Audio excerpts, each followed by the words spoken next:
Oi, estamos de volta, então, com a próxima palestra, que vai tratar de um tema que permeou as apresentações hoje ao longo do dia. Esteve direta ou indiretamente relacionado aos temas que foram abordados hoje durante o dia, que é saúde mental.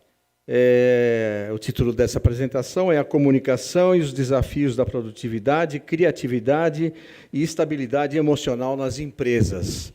Bom, saúde mental, a gente vem falando há algum tempo, a gente até vive um pouco desse problema no nosso cotidiano, e agora existe também um ingrediente novo, que é uma norma regulatória, falei corretamente? Regulamentadora, isso, uma norma regulamentadora, NR1, mais fácil falar assim, que obriga as empresas, e aí as nossas próximas convidadas falarão melhor sobre isso, a terem uma atenção especial sobre a questão da saúde mental.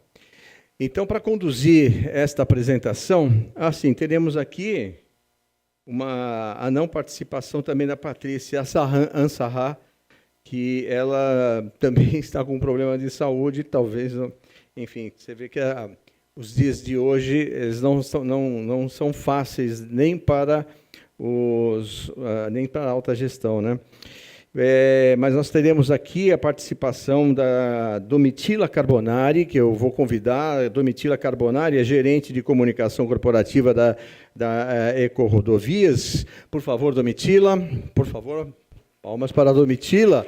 Muito obrigado. A Domitila, fique à vontade. Ela estará aqui mediando e participando também desse painel ao lado das outras convidadas. Eu vou convidar aqui a Andrea Vitoriano, que é diretora de Pessoas e Culturas do Axê Laboratórios, por favor. Obrigado. Andrea fica Adriana, né? Não, então ali está. Considere, por favor, o Andrea. É Andrea? Então, eu não errei, tá certo. E a doutora Patrícia Medeiros Barbosa, que é sócia fundadora e head da área trabalhista do escritório CGM Advogados. Por favor, doutora. Palmas para a doutora também. Fiz uma entrevista com ela muito interessante a respeito da NR1, e ela terá, com certeza, bastante informação para compartilhar com vocês também. Muito obrigado, fiquem à vontade, muito obrigado pela presença. Obrigada. Desculpa, obrigada, só mais um aviso que eu quero reforçar com vocês, a questão de alimentação, que eles insistem aqui que procure se evitar aqui no interior, e convidá-los também para que fiquem na sequência, que terá a cerimônia de entrega do Prêmio Personalidade da Comunicação, seguido de um coquetel que será oferecido a todos os presentes. Obrigado. Obrigada, Marco. Primeiro, eu queria agradecer essa oportunidade aqui da Mega Brasil, Marco, Célia, pela oportunidade de mediar esse painel de um tema, né, gente, que eu acho que é de interesse aqui de todos nós, não apenas como comunicadores, como somos, mas acho que também como pessoas que trabalham todos os dias, que lidam com desafios, que lidam com a pressão, né, da produtividade, que é a comunicação e os desafios da produtividade, criatividade e estabilidade emocional nas empresas. Bom, gente, acho que não é novidade para ninguém que cada vez mais as empresas têm responsabilidade, né, em promover ambientes de trabalho saudáveis, onde as pessoas possam desenvolver todo o potencial com segurança, equilíbrio, criatividade e bem-estar. E nesse cenário, a comunicação tem muita relevância, né? Porque, afinal, a comunicação ajuda a transformar um ambiente de trabalho em espaços mais colaborativos, transparentes, sustentáveis, agradáveis. Enfim, acho que a gente vai conversar um pouquinho mais profundamente sobre isso. Para enriquecer, então, essa conversa, eu tenho o prazer de dividir esse painel com essas duas grandes especialistas. Eu vou contar para vocês que a gente teve um primeiro bate-papo assim, nos bastidores para combinar esse painel, e que foi delicioso conversar sobre o assunto, apesar do pouco tempo que a gente teve. E a gente falou, a gente precisa levar essa troca que a gente teve também para o painel. Então, aqui a nossa ideia é quebrar um pouquinho o protocolo, então a gente vai ter muito mais uma conversa. Então, por favor, pessoal, se sintam super à vontade em mandar as perguntas de vocês, porque aqui vai ser um bate-papo. Então, como a gente está falando de bem-estar, já que somos o último painel do dia, a gente quer proporcionar realmente um ambiente de bem-estar nessa troca também. Combinado? Beleza? Então, tá bom. Então, só apresentar um pouquinho aqui as nossas convidadas rapidamente, né? O Marco já apresentou, mas estou aqui com a Patrícia Barbosa. A Patrícia é sócia fundadora da CGM Advogados e responsável pela área trabalhista do escritório. E a Andréia Vitoriana, diretora de Pessoas e Cultura da Xê Laboratórios Farmacêuticos. Infelizmente, a Patrícia não pôde estar aqui com a gente por uma questão de saúde. Ela iria complementar, assim, pelo viés de uma especialista em segurança psicológica, mas eu estou com duas grandes profissionais aqui que vão olhar pelo assunto, né, pelas diferentes perspectivas, né, tanto jurídica quanto gestão de pessoas. E eu acho que aqui eu vou acabar contribuindo também com o meu olhar de comunicação, como profissional de comunicação. E a gente vai juntas explorar aqui como a comunicação pode ser uma aliada poderosa para a gente enfrentar esses desafios que estão no centro das empresas, né? Quando a gente fala em produtividade, criatividade e estabilidade emocional. Então, meninas, muito bom. Eu queria começar que vocês, por favor, se apresentassem um pouco mais, que eu acho que o currículo de vocês é tão interessante que eu acho que vale a pena a gente começar se apresentando. Pode ser?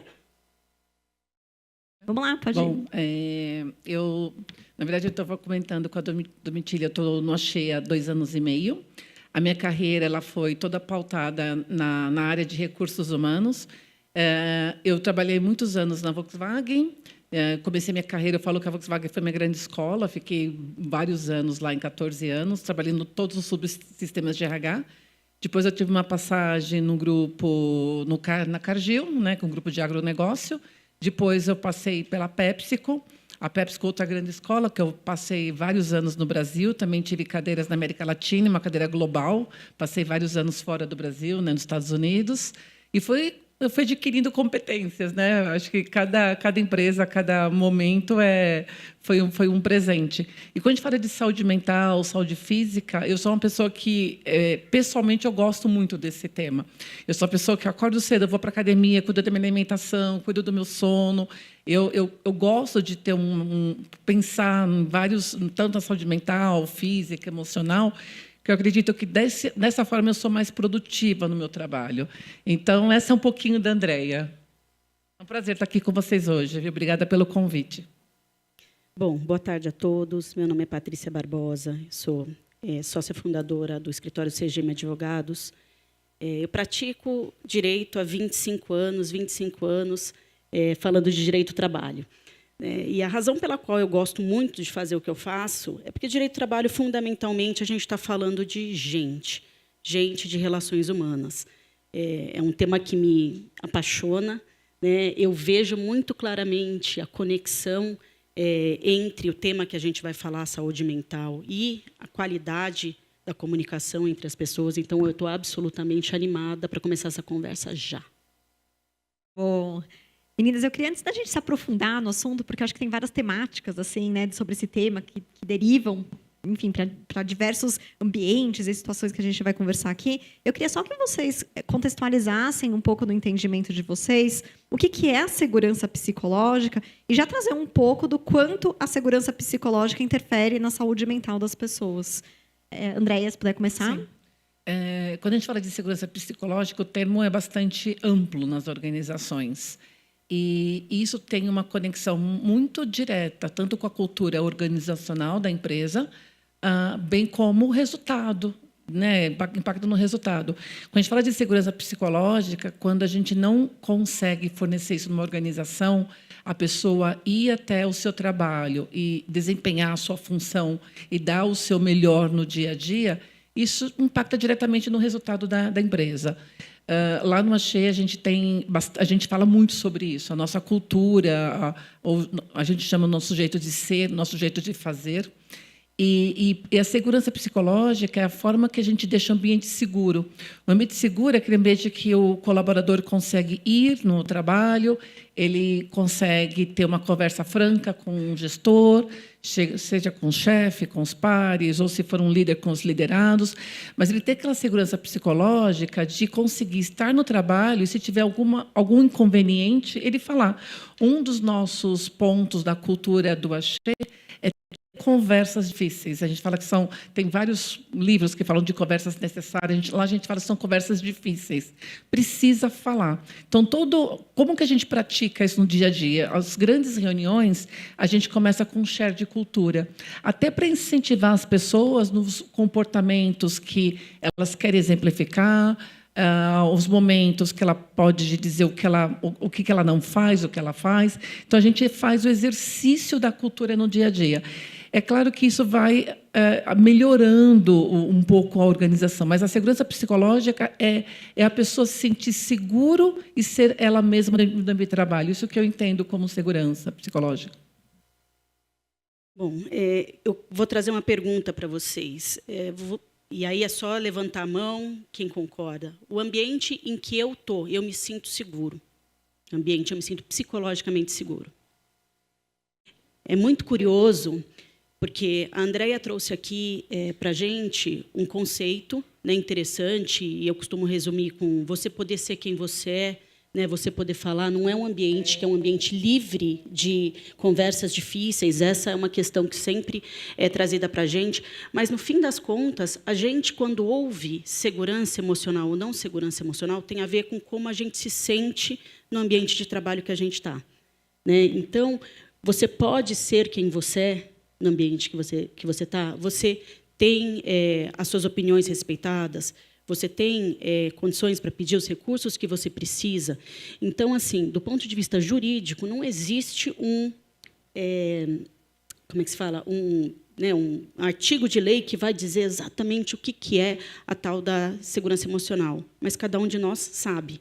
E o direito, né, como a gente vai tratar aqui, ele dá respostas quando a segurança emocional não existe. E aí a segunda parte da tua pergunta, né, que eu vejo muito no dia a dia, o adoecimento das pessoas, né? É o aumento de litígios trabalhistas, o turnover, então as pessoas não ficam, saem, o desengajamento, que é um tema que a gente tem tratado muito em RH. Então, no fim das contas, a gente, né, eu colocaria que a segurança emocional é a gente ir para o trabalho, né, não ali naquele conceito, pô, estou indo para o trabalho, que alegria, que maravilha. Não, a gente vai para o trabalho porque a gente tem boleto, a gente se bacana, a gente tem algum propósito ali e tudo, mas a gente vai para um lugar que não machuca a gente. A gente entra inteiro e sai emocionalmente inteiro.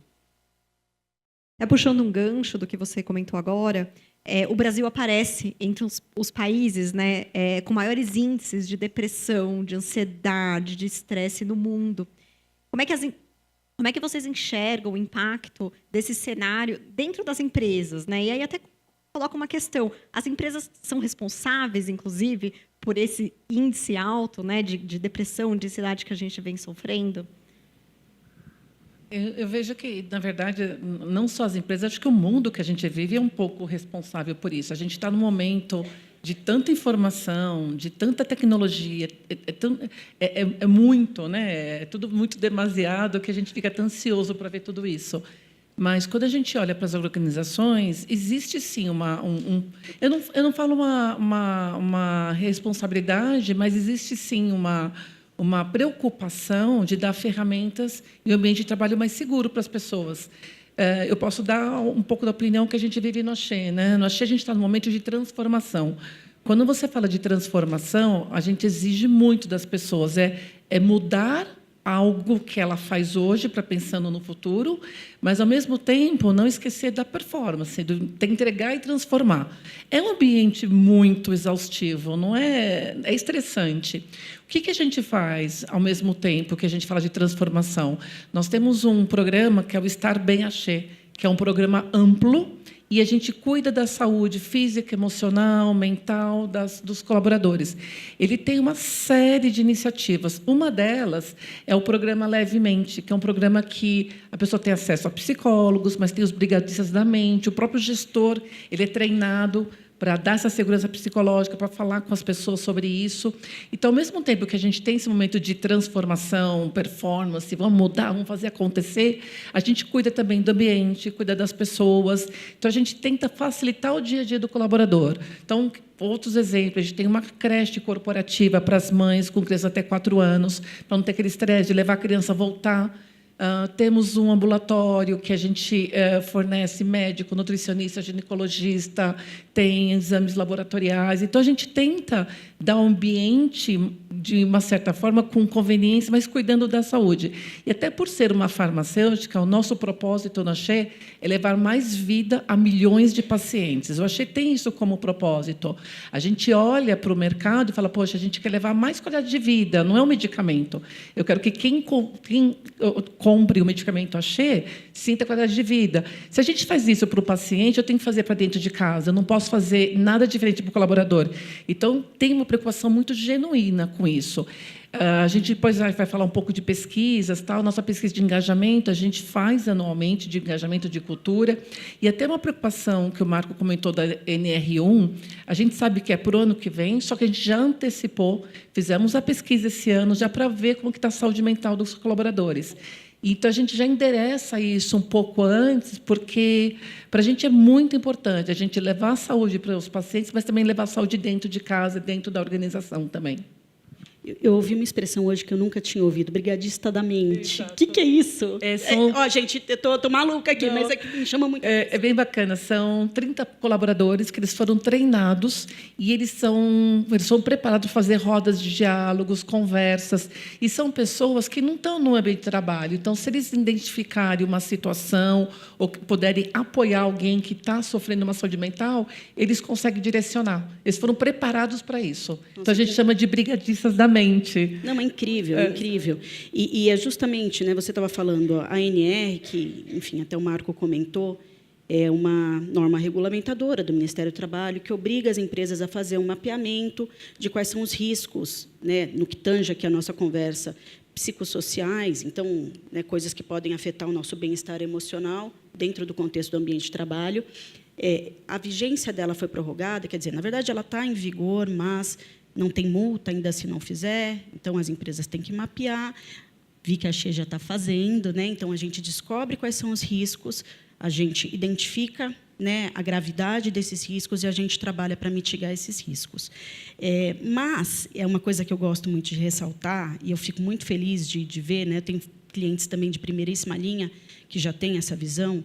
A NR não traz nada de novo, no final das contas. A gente está falando de uma documentação nova, mas uma obrigação que já existe, né? O empregador ele tem a obrigação de cuidar do bem-estar do empregado. Então, historicamente, quando a gente sempre falava de segurança do trabalho, a gente estava pensando no capacete, na bota, né? A visão moderna é uma visão holística do colaborador. Então, é o capacete, a bota, é a comunicação não agressiva, é a imposição de uma meta que faça sentido, é fornecer elementos para a pessoa fazer. Achei muito interessante na tua fala, Andréa, quando você fala assim, a gente está num ambiente em que a gente tem desafios, né? E tudo bem. E a maioria é o ecossistema em que a maioria das empresas se encontra. A chave aí é como você apoia as pessoas. Então, quando você me diz, poxa, eu tenho brigadistas mentais, eu tenho apoio psicológico, eu dou ferramentas, eu não tenho problema de headcount, poxa, está tudo certo. Né? Muito bacana. Então, impacta muito, mas não é uma obrigação nova. Né? Pensa, todo mundo aqui já ouviu falar, eu vou entrar com uma ação trabalhista, vou pedir danos morais. Isso acontece desde sempre. Eu pratico o direito há 25 anos, estou cansada de defender esse tema, infelizmente. Né? Por quê? Porque acontece. E só a partir da NR que os empregadores vão ser responsabilizados? Não. Já existe uma obrigação geral. Né? Então, é muito bacana ver... a Andréa trouxe aqui uma materialização de como isso está acontecendo no dia a dia. Muito bacana os exemplos. Muito legal. Eu queria trazer um exemplo também, que ouvindo vocês lá da Eco Rodovias, você comentou, né, sobre segurança ocupacional, que não é só usar o EPI, etc. E a gente está lá com uma busca de avançar na nossa cultura da segurança. Né? E aí a liderança, a gente precisa cumprir o que a gente chama de um diário de bordo. Então, de promoção assim, de DDS, de visitas, né, para olhar os pontos que podem ter de insegurança, riscos, perigos existentes. E um ponto deles, que faz parte do nosso diário de bordo, é ter conversas sobre saúde mental. Olá. Então, olha que interessante como é que a gente incorpora dentro, né, de processos que já existiam, né? Afinal, a gente fala de segurança ocupacional há tanto tempo, mas olhar genuinamente ter conversas desse tipo, né? E aí, assim, eu só quero que você talvez, Paty, trouxesse um pouco, já que você circula por muitas empresas, né, por conta aí do seu olhar jurídico, onde você acha que as empresas ainda falham quando a gente está falando sobre gerir processos e mudanças com foco na saúde mental das pessoas? Porque, né, como você comentou, não é um assunto novo, mas a gente tem muita gente adoecendo ainda, né, com burnout. Enfim, a gente tem visto os casos crescerem. Onde que as empresas ainda falam?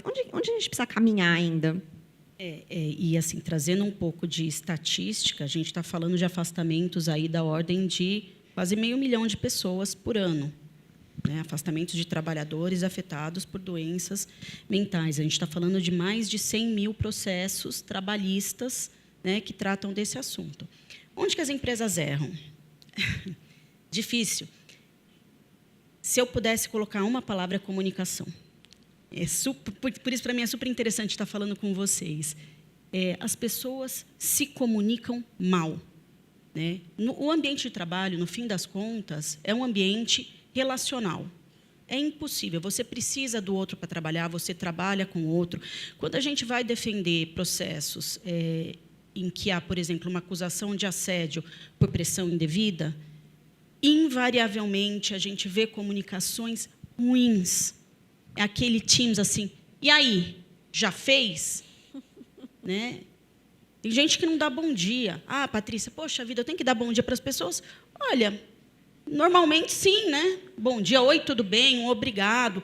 Claro, eu estou fazendo um exemplo muito amplo aqui, mas quem nunca recebeu mensagem que você fala assim, cara, isso daqui podia ter esperado amanhã. Ou, peraí, eu não estou entendendo direito o que você está pedindo. Ou, às vezes, você recebe um pedido e você devolve, e aí a resposta é, nossa, não era bem isso. Né? Ou a pessoa te dá um feedback super estruturado e você fica com um baita de um ponto de interrogação na cabeça. Caramba, eu não entendi. O que aconteceu aqui? E, claro, com esse emaranhado de má comunicação, né? Às vezes um pouco de falta de educação, mas muito de má comunicação. Estou vendo uma pessoa headbanging aqui, maravilhoso. A gente acaba trazendo esses riscos para as empresas. Como é que a gente arruma isso? A gente dialoga, a gente ensina. Então, é muito maluco, né? No painel anterior, um colega falou sobre fazer infográficos para crianças de 8 anos. A minha filha tem 9, ela se comunica muito melhor que muito executivo, né? Que eu vejo mensagens, eu falo, caramba, essa pessoa não sabe se comunicar. Ensina a pessoa a comunicar. A iniciativa que você mencionou agora, Domi, super legal, traz a importância do tema pro gestor, é a questão lá do famoso tone from the top. Se o gestor não reconhece que isso é um problema, ou que isso pode ser um risco, ou que é uma oportunidade, né? É uma oportunidade de deixar as pessoas mais engajadas, mais presentes, diminuir o turnover, aumentar a produtividade, a coisa não funciona. Né? Então, acho que seria mais ou menos por aí, comunicação e engajamento de liderança. Paty, até vou aproveitar, então, porque chegou uma pergunta aqui da Ana Flávia, que ela pergunta justamente qual que é o papel das lideranças para garantir que o colaborador tenha a segurança psicológica necessária. É uma excelente pergunta. O papel da liderança é absolutamente essencial. Né? A gente não vai ter um ambiente de trabalho seguro se o ambiente inteiro não for seguro. Ah, Paty, o que você está falando? A culpa é da pessoa que é mais júnior? Não, a pessoa mais júnior tem que estar engajada também. Todo mundo tem que estar engajado. É um ecossistema. Uma coisa vai depender do outro, novamente. São ambientes relacionais. Mas, se não houver uma cultura, voltando aqui no que a André estava falando, de respeito no ambiente de trabalho, a coisa não vai funcionar. O que eu vejo, por exemplo, que eu acho uma tristeza? As empresas criam canais de denúncia.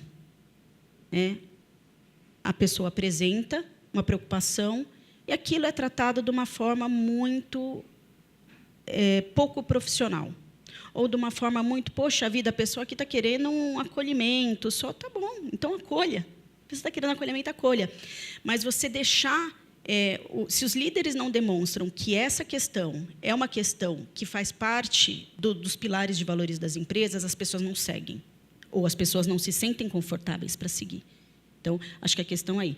Um ponto que deriva dessa tua pergunta, se eu puder me estender poucos segundos, é uma questão que tem sido muito comentada, que é quem é que cuida, né, desses líderes que, além de serem líderes, agora também têm a responsabilidade de levantar a bandeira da cultura, né, de um ambiente de trabalho seguro. Os líderes também estão adoecendo. E aí a gente volta para a questão, né, que eu estou falando do ecossistema. Se a empresa não treina o líder, né, então vamos fazer um treinamento de comunicação não violenta, né, vamos fazer um treinamento de dividir trabalhos, né, que a gente fala, por exemplo, em squads, né, tem muitas formas de você dividir trabalhos, de você fazer follow-ups. O líder vai e ele dá o melhor dele. A gente não pode partir do pressuposto que as pessoas fazem o que fazem, às vezes erram, porque querem, porque são más. As pessoas fazem o que elas dão conta, né? Então, vejo também uma questão muito importante do empregador, né, da companhia, cuidar desses gestores, desenvolver esses gestores. Não sei se você tem uma visão que faz sentido para você. Não, faz sentido o que a Patrícia está dizendo. Para mim, a liderança ela é o espelho da cultura organizacional. Ela é o espelho, né? Tem aquela frase famosa do walk the talk. É exatamente isso. O líder é o espelho da organização. Onde que eu acho que também existe, talvez, oportunidades nas empresas? A gente fala para o líder ser o espelho da cultura, ser o espelho da organização. Ele é o porta-voz da companhia. E, muitas vezes, o líder não tem a ferramenta de comunicação para poder cascatear, para poder passar, né? A gente toma muito esse cuidado. A nossa área de comunicação lá no Axê, ela é tão importante, ela fica dentro desse guarda-chuva de pessoas e cultura. Então, a gente olha cultura organizacional, olha pessoas, e a área de comunicação ela tem essa estratégia de olhar como que a companhia se posiciona, como que ela quer se espelhar e como que eu preparo o líder para isso. Então, a gente tem uma série de canais pensando na liderança. O líder sempre é o primeiro lá na nossa empresa, na nossa organização, a receber a informação. Qualquer comunicado seja uma mudança importante, seja um produto novo, uma aquisição, ele é o primeiro a ser preparado. E, além da gente preparar, ele recebe a orientação de como comunicar os times. Porque eu concordo muito com o que a Patrícia trouxe. Muitas vezes, se a gente não se comunica ou se a gente não fala, alguém vai inventar alguma coisa, concorda? Se a gente não falar nada, alguém vai inventar. Então, é melhor a gente falar. Então, um dos nossos valores é atuar com muita transparência. Se deu certo algo, a gente fala que deu certo. Se deu errado, a gente fala que deu errado. E a gente sempre prepara muito o líder para ser esse porta-voz. Quando a gente fala em comunicação, a equipe geralmente é uma equipe enxuta. Eu tenho no meu time, por exemplo, a equipe de business partner de RH, que percorre toda a organização, mas é uma equipe pequena. Então, eu tenho que preparar a liderança da companhia para poder ser esse porta-voz e poder fazer todo o espelho da companhia. Mas não é tão simples fazer esse trabalho. Só vou dar um exemplo, né? Não é tão simples, porque eu comentei que a gente está numa fase de transformação. Então, para conseguir com que essas pessoas tenham aderência à transformação, a gente criou um movimento que eles deram o nome, que é o Lidera Axê, eu lidero.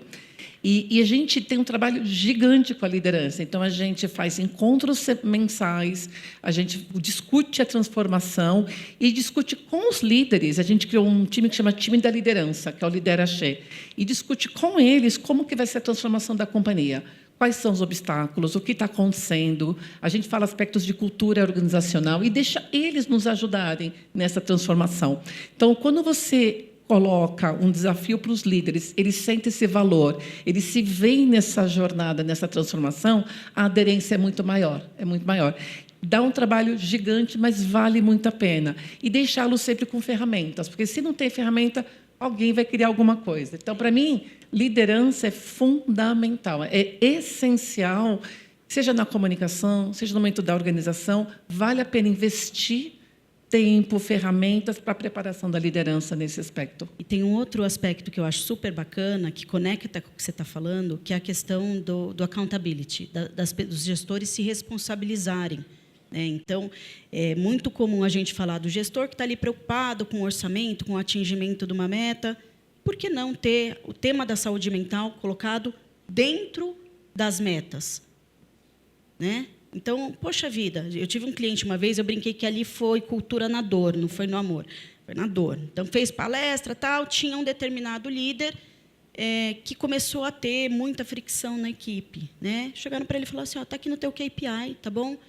Ou você resolve isso, e deram os instrumentos e tudo mais, ou o seu bônus vai ser afetado.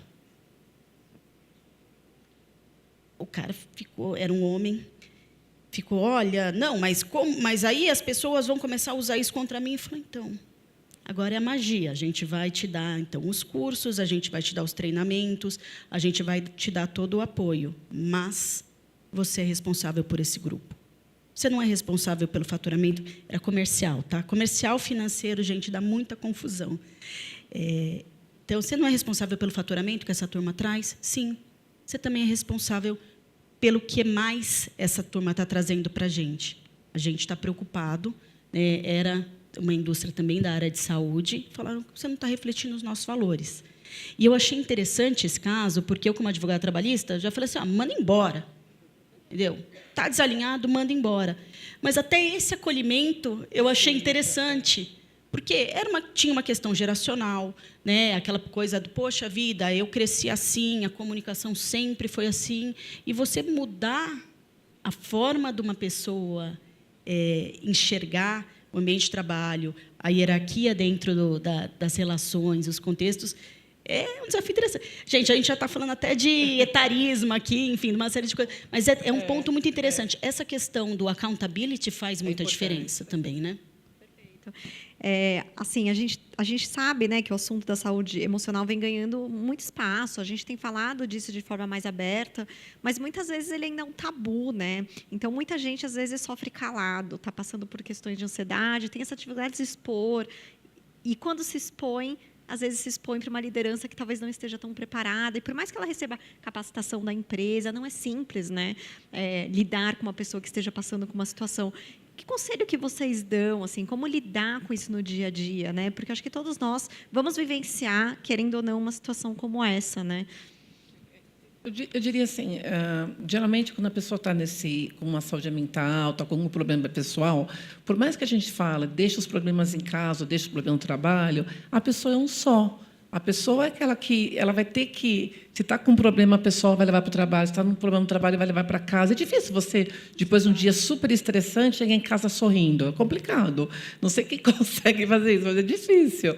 Então, assim, a pessoa é um só, não dá para você separar, né? André é do trabalho, André é do pessoal. A pessoa é única. O que eu diria, se a pessoa está com essa dificuldade, a primeira coisa a pessoa está doente, tem que dizer que está doente. Muitas empresas têm um médico na organização, a gente tem o nosso, que é o médico também que atende. Então, talvez uma via, se não tem esse espaço, essa segurança psicológica que a gente falou no comecinho, para falar com o líder, procura um médico. O médico talvez seja um caminho, né, de abordar. Um outro caminho seja recursos humanos, para poder entender como que eu chego no... Porque quando a pessoa está com um problema de saúde mental, é diferente quando você machuca o dedo, engessa o pé, visível, né? A pessoa está doente, machucou, não pode trabalhar. A saúde mental não é visível, nem sempre todo mundo, mas a pessoa precisa falar que está com alguma situação, precisa dizer e pedir ajuda. Então, minha recomendação é pedir ajuda. Entender na organização se a ajuda vai vir de um médico da organização, se vai vir através dos recursos humanos, ou até se vai vir de um par. A minha recomendação é falar com o chefe, mas se o chefe não entender, fala com o par, mas tem que pedir ajuda, porque, com certeza, a pessoa que estiver com algum problema de saúde mental, emocional, a performance, a entrega não vai ser a mesma. Quando você está com algum desconforto, uma revisão, um errinho, vai acontecer. E aí, se você fala que você não está bem, a pessoa vai entender por que aquilo aconteceu, né? Por que a entrega não foi a mesma. E tem que buscar ajuda. É uma situação que merece tratamento com qualquer outro tipo de sintoma. Precisa ter um tratamento, né?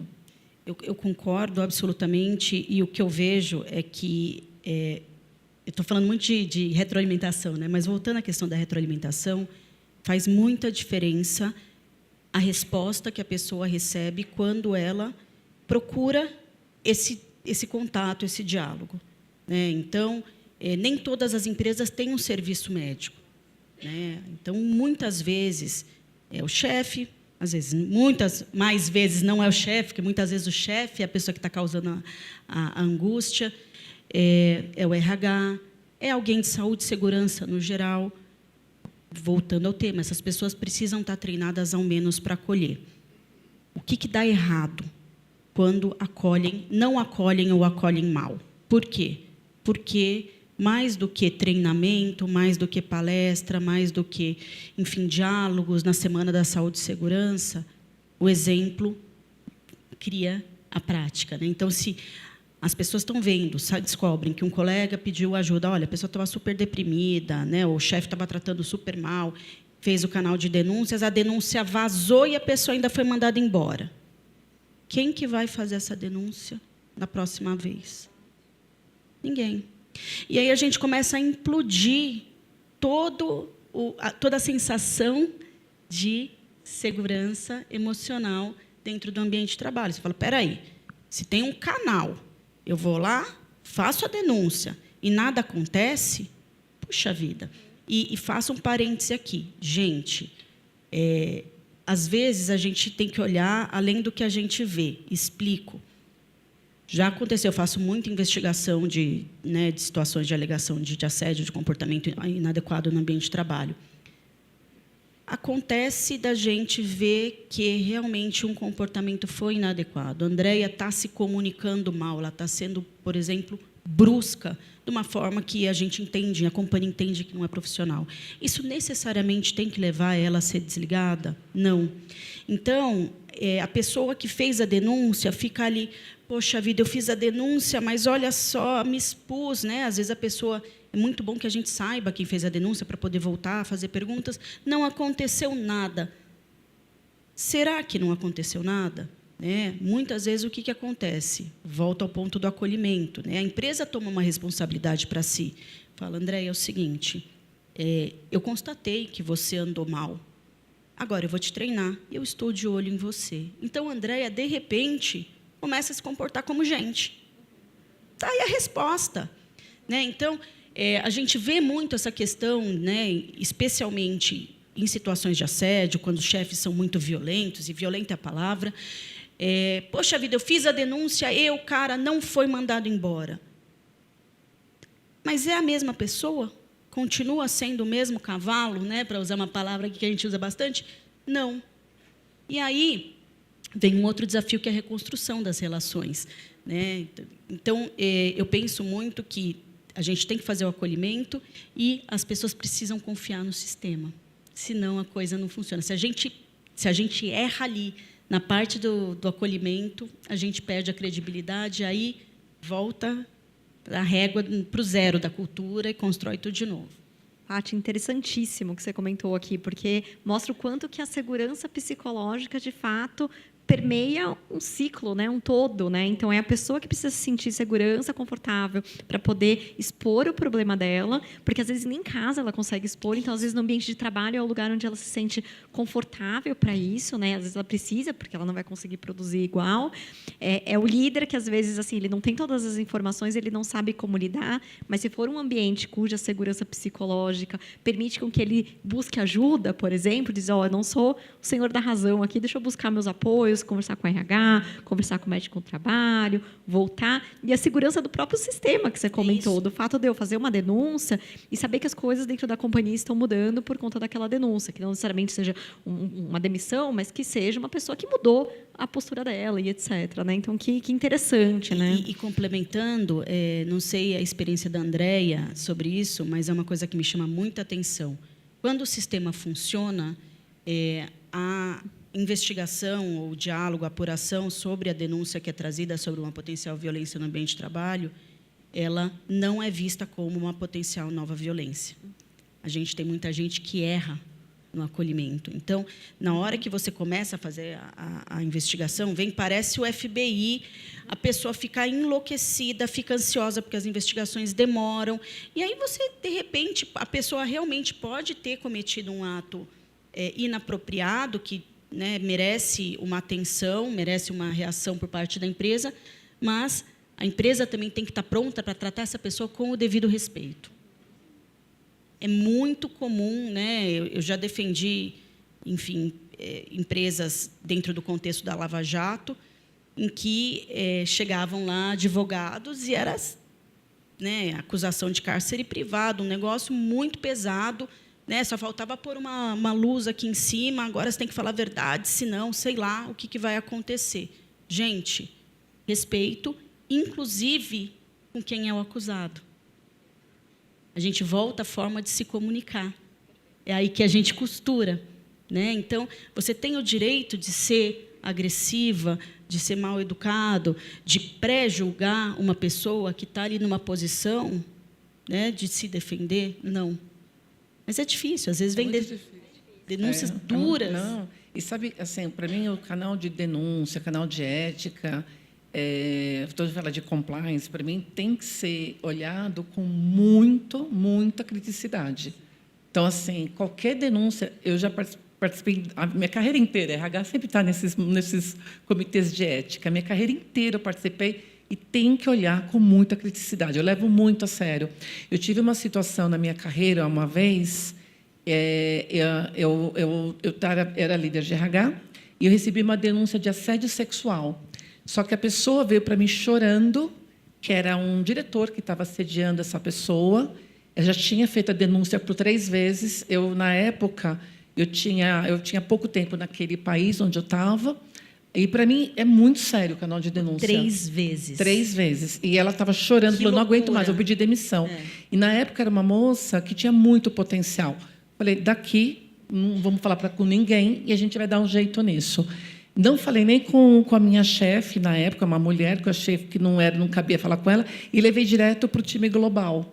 Eu falei, vocês têm que me ajudar, porque já foi 3 vezes e no país onde eu estou não está sendo tratado de maneira correta. Para mim, valor mexe com a Andréa pessoal, não mexe com a Andréa profissional. Eu jamais vou fazer algo que, nos meus valores pessoais, não condiz comigo. Eu levei para o time global, a gente fez todo, porque, para mim, você falou do sistema, e tem que ter um sistema que a gente dê essa segurança para as pessoas, porque, senão, é o canal que não funciona, é o líder que não faz a comunicação correta, é todo um subsistema que pode afetar a segurança psicológica. E aí o time global pegou essa investigação, fizeram diretamente da área do global, viram que realmente tinha evidências, fizeram um acordo, ele foi desligado da organização. Ele assediava não só aquela moça, mas várias moças. Várias, depois a gente descobriu várias. Mas tem que ser levado muito a sério. Eu acho que a minha recomendação para quem está aqui, quem cuida de comunicação, devem ter pessoas também de recursos humanos ou muito próximas, tem que ter valor. Para mim, comunicação, tudo que a gente fala de cultura são valores, e valores pessoais. Se a gente não se conecta com isso, nós aqui, como profissionais, a gente também não consegue levar as coisas adiante, né? Tá bem. A gente recebeu uma pergunta aqui do Eliseu, da P3K. A gente já falou um pouco sobre isso, mas talvez vocês possam se aprofundar um pouco mais. E os líderes, como é que ficam nesse papel de vulnerabilidade e que também enfrentam desafios relacionados à saúde mental, muitas vezes em silêncio? E aí? Para mim, eu acho que uma das competências de um excelente líder, vamos dizer assim, um bom líder, é a vulnerabilidade. Tem que ser vulnerável. Um líder não sabe tudo, né? O líder não tem todas as respostas. E o líder tem que, algumas vezes, se colocar no papel vulnerável. A gente fez um encontro agora, julho, né, de 2 anos da nossa transformação, e esse foi um dos temas que nós discutimos lá na Shein, a vulnerabilidade do líder.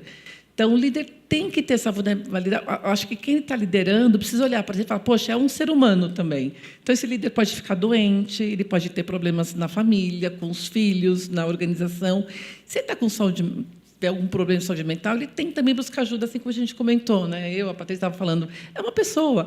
Mas, para mim, um líder que mostra vulnerabilidade, se mostra ser humano, se mostra até ter empatia com o seu time, com as situações do dia a dia, ele vai fazer com que a confiança da sua equipe aumente muito, vai aumentar muito.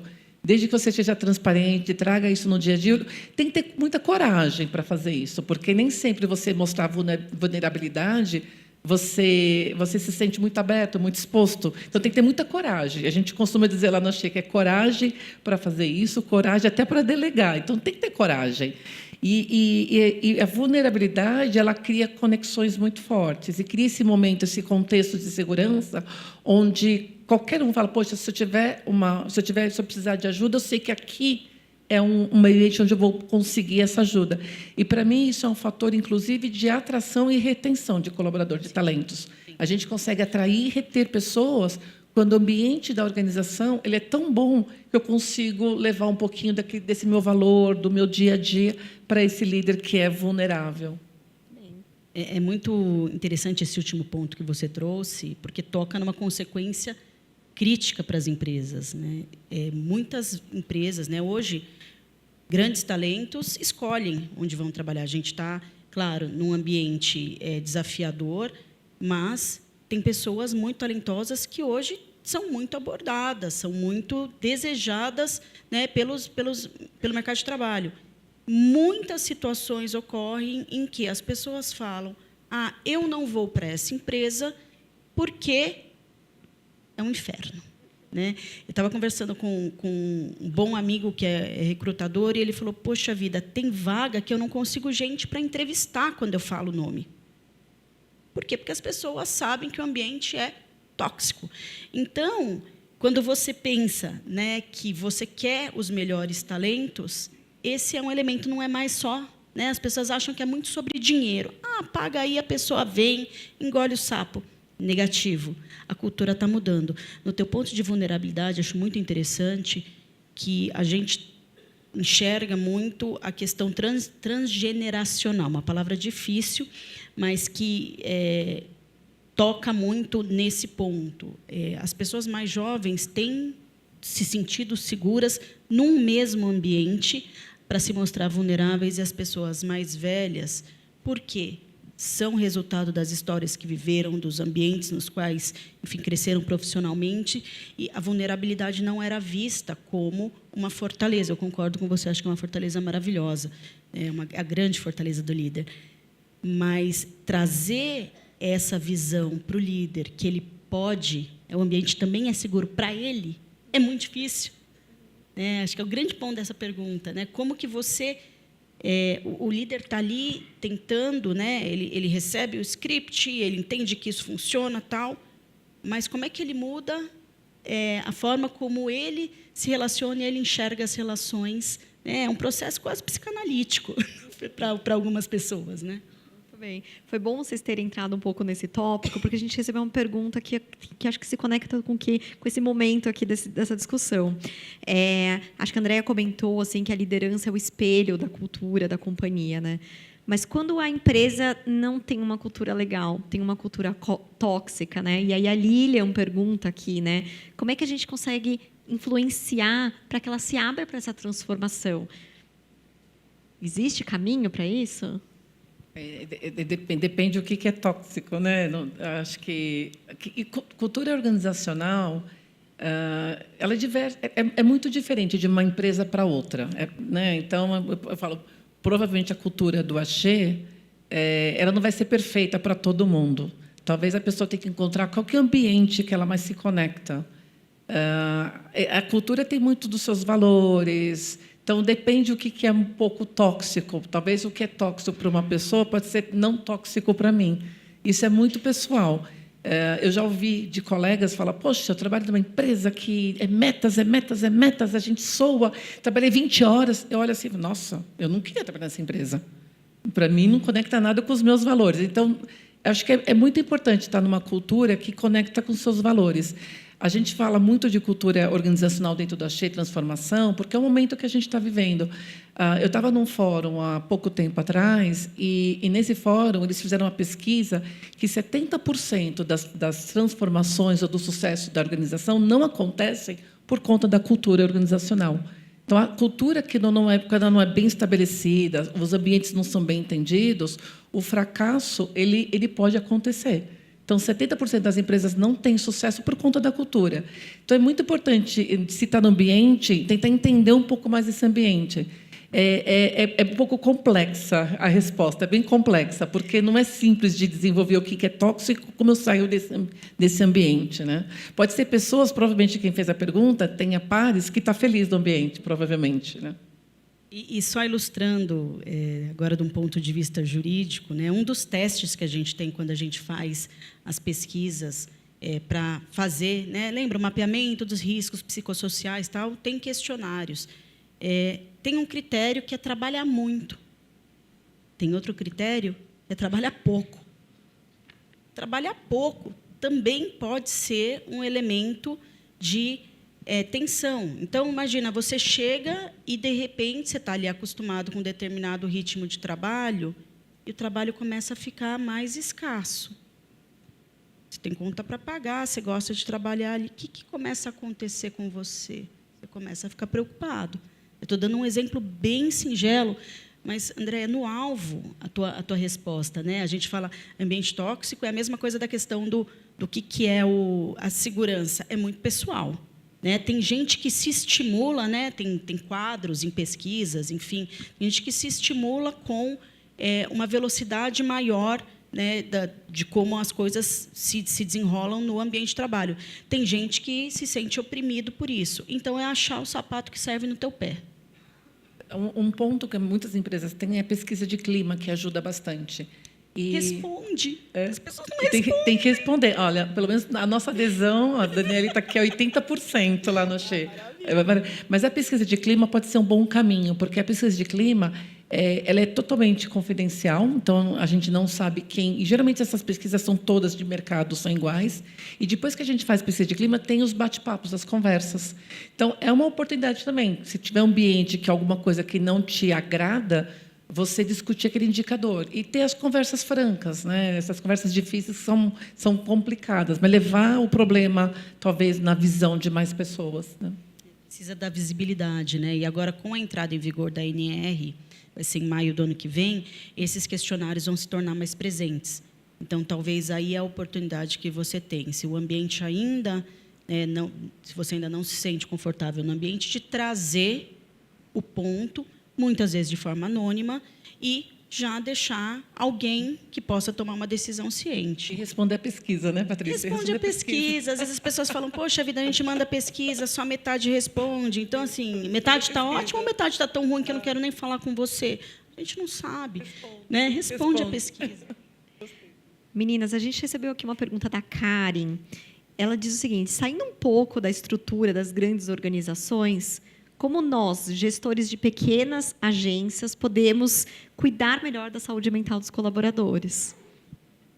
Eu diria que pequenas agências talvez seja até mais gostoso para cuidar da saúde, não? A gente tem muita prática nas empresas que eu passei de ter rodas de diálogo. Então, um ponto, quem tem pequenas agências, talvez 30, 40, 50, 100 pessoas, fazer rodas de diálogo. Então, pegar os temas, isso seria bem bacana, bem produtivo. Fazer rodas de diálogo sobre ambiente de trabalho, sobre a situação emocional, fazer aquelas brincadeirinhas com emojis, né, como você está se sentindo hoje. É até gostoso. Acho que as agências podem provocar essas discussões, falar sobre isso. É um bom caminho para cuidar da saúde das pessoas. Eu pensaria pensando em agências até menores, né, que a gente ainda conhece, sabe o nome de todo mundo. Tenta conhecer o teu colega. Sim, gasta um pouco de tempo com isso, investe, para usar uma palavra boa, investe tempo em estar ali, né? A gente falou aqui muito de inteligência artificial. Vamos fazer o que o humano faz, vamos falar com o amiguinho, ouvir, se expor. Né? Claro, cada um tem um nível de confiança, de conforto, mas o chefe que não está ali só preocupado com a planilha, com a produtividade, com o job, mas que está olhando para as pessoas, às vezes é uma questão, poxa, está tudo bem com você? Vem cá. Toma um cafezinho. Tô te vendo um pouco mais calado, está tudo certo. Né? Tem uma música da Lady Gaga que é maravilhosa, né? Fala, tell me something, boy.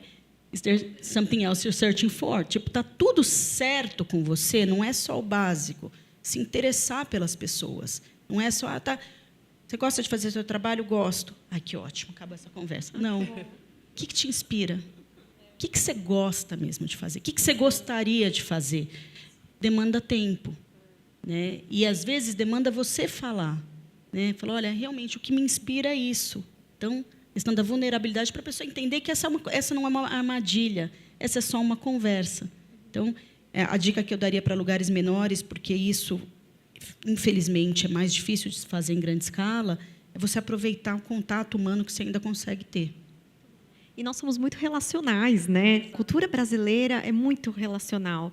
E aí, assim, a dica que eu daria também, né? Talvez agências pequenas talvez não estejam no presencial, porque talvez não tenham uma estrutura física, é promover encontros, é promover diálogo. A gente estava comentando entre nós, né? Que nada substitui esse tete-a-tete, a gente está juntos e tal. Então, acho que isso ajuda a gente a criar uma intimidade, uma relação que cria esse ambiente de segurança para você compartilhar o que está acontecendo até na sua vida pessoal, né? E sabe, Domitila, tem muitas, quem gostar de ler, tem muita metodologia sobre cultura. Eles falam que você se aproximar, criar um ambiente de confiança, é você criar esses encontros. Então, por exemplo, o happy hour, que é bastante comum, não é totalmente em vão. É um momento de integração. Então, fez aniversário, tiver que ter aquele bolo para cantar parabéns, coisas que a gente consegue fazer em ambiente menor, com um menor número de pessoas, e isso integra muito as pessoas. Tem muitas metodologias, ciência por trás disso, que mostra que happy hour, almoço em grupos, bolinho de aniversário, você aproxima bastante. E aí, você se aproximando, você, né, chega perto da pessoa, fala, está tudo bem? A pessoa vai responder se está mesmo ou não.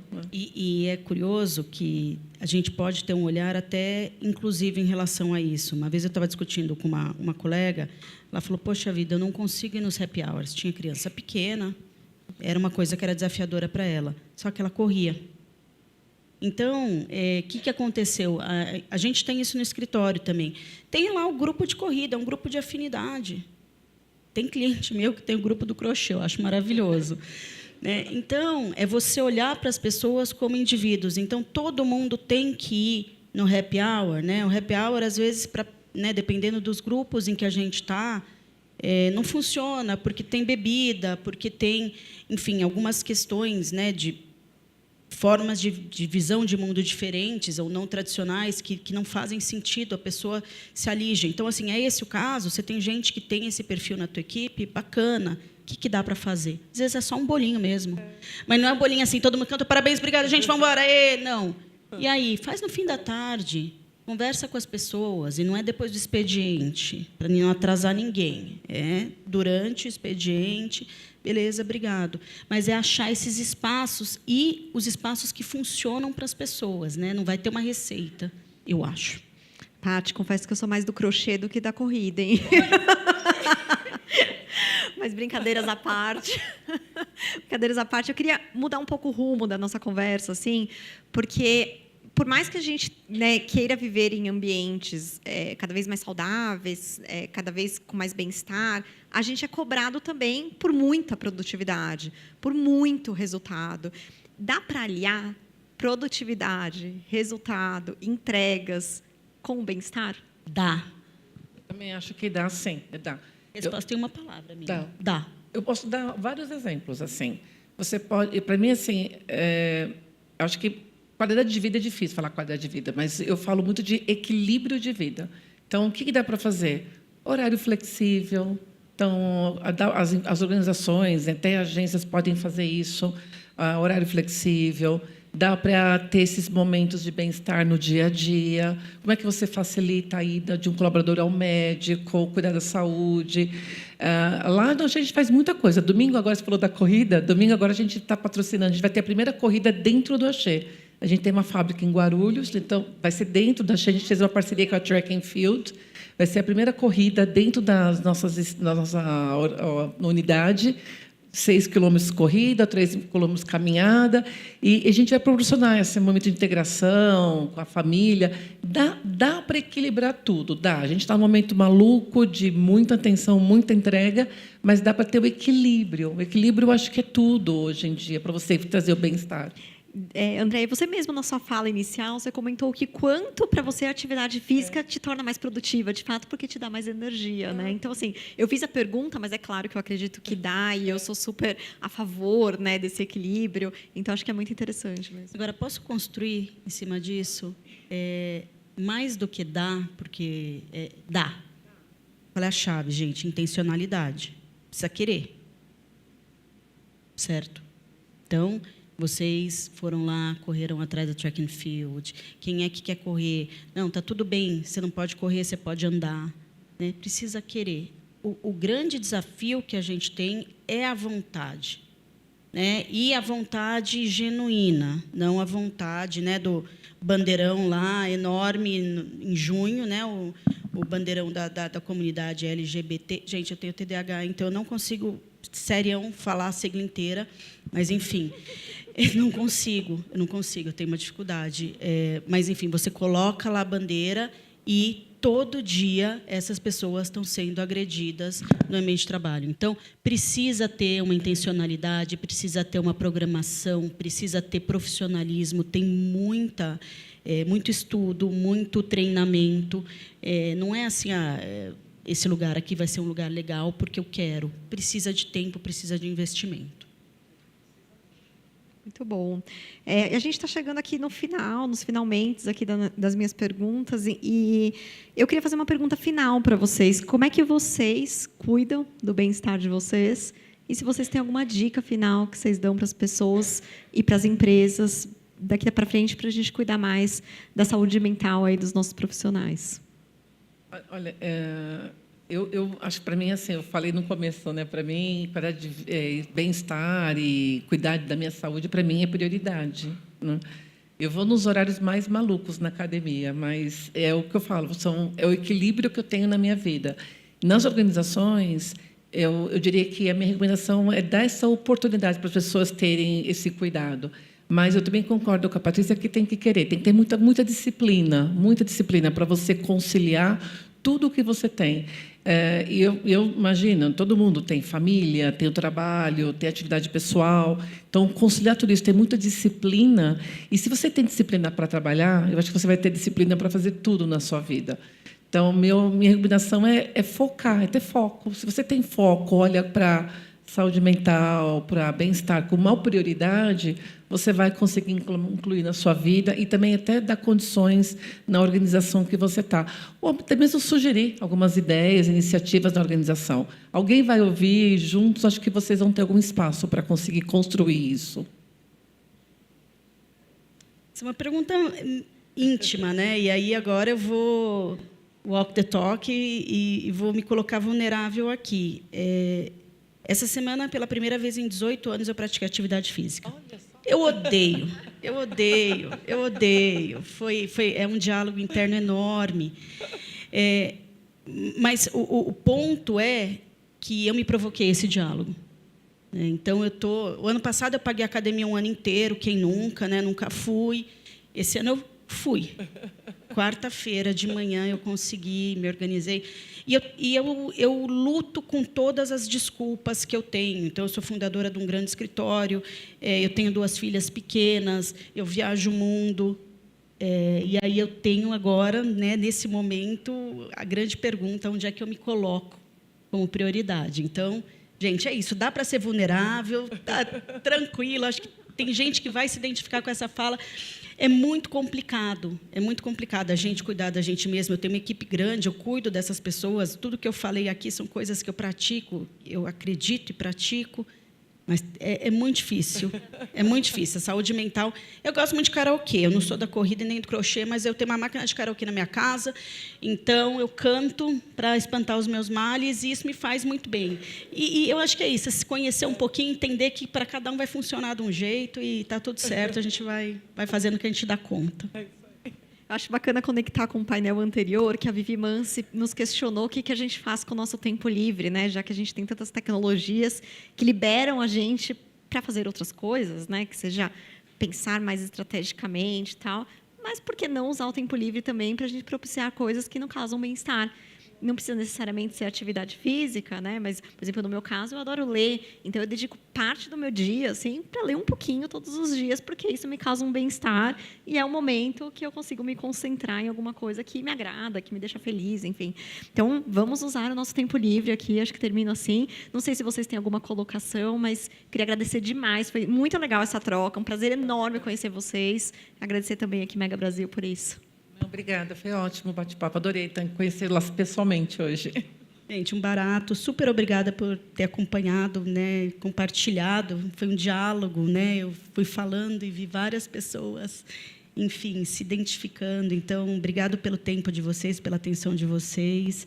E é isso, vamos fazer essa provocação nas empresas, vamos tornar os ambientes menos violentos.